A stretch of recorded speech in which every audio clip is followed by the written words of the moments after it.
À la mort de Louis XIII, la reine Anne d'Autriche devait assurer la régence, mais elle laissa au Premier ministre Mazarin le soin de s'occuper des affaires du royaume.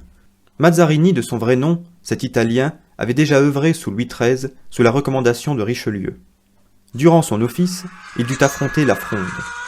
En effet, la reine s'était mise à dos la noblesse de robe ainsi que la population de Paris à cause de la situation financière difficile du royaume. La Fronde fut une sorte de guerre civile qui dura 4 années.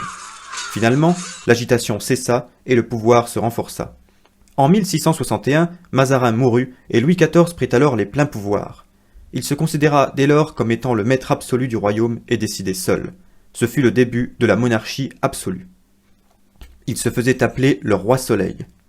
Dans sa demeure au château de Versailles, il y avait une large cour de nobles qui l'entourait. Son intendant le plus fidèle, et le plus célèbre, était Colbert. Colbert contribua en cette période à enrichir le royaume de France en développant son industrie. Mais les dépenses fastueuses du régime ont rapidement vidé les caisses. En dehors des fastes de la cour à Versailles, Louis XIV était préoccupé par la puissance militaire de la France. Il commença par réclamer les Pays-Bas espagnols en 1665. Après quelques succès militaires, ils négocièrent à Aix-la-Chapelle et la France obtint plusieurs villes des Flandres. En France, Louis XIV voulait affirmer le catholicisme. Il lutta contre les jansénistes et les protestants, en allant jusqu'à révoquer l'édit de Nantes. En 1672 éclata la guerre de Hollande contre les Provinces-Unies. Louis XIV dut alors affronter le prince Guillaume d'Orange qui s'allia avec les Autrichiens et les Espagnols. Il envoya ses hommes sous le commandement de Turenne et Condé. Et encore une fois, les Français l'emportèrent et gagnèrent d'autres villes des Flandres. Guillaume d'Orange n'en resta pas là et forma en 1686 la Ligue d'Augsbourg qui réunissait les Provinces-Unies, l'empereur germanique Léopold, l'Espagne, la Suède et des princes allemands. De plus, Guillaume obtint le royaume d'Angleterre et y ajouta ainsi les forces britanniques. Louis XIV avait donc l'Europe qui se liguait contre lui. Pour l'emporter, il fallut des combats acharnés et la participation de corsaires français aux batailles maritimes.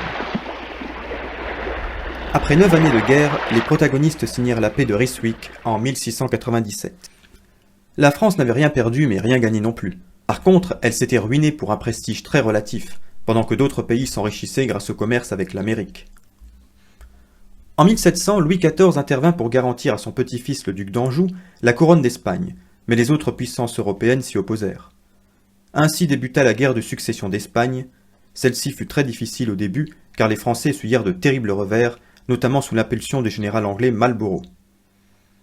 Louis XIV, désespéré, put compter sur ses sujets qui réussirent à renverser la situation grâce aux généraux Vendôme et Villars. Ce dernier remporta la bataille de Denain. L'archiduc Charles, qui devait prendre le trône d'Espagne, prit finalement celui de l'Empire germanique. Ainsi, après 13 années de conflit, la guerre devait cesser. Les belligérants signèrent donc le traité d'Utrecht en 1713. Philippe d'Anjou monta sur le trône d'Espagne sous le nom de Philippe V, mais il dut renoncer à ses droits sur la couronne de France. En 1715, Louis XIV, malade, s'éteint après un long règne pendant lequel il avait affirmé l'absolutisme royal en intervenant personnellement dans toutes les affaires du royaume. Durant son règne, la décadence de la noblesse, les affaires religieuses et la ruine de l'État préparèrent déjà la révolution à venir. Malgré cela, Louis XIV, le roi Soleil, reste un des personnages majeurs de l'histoire de France.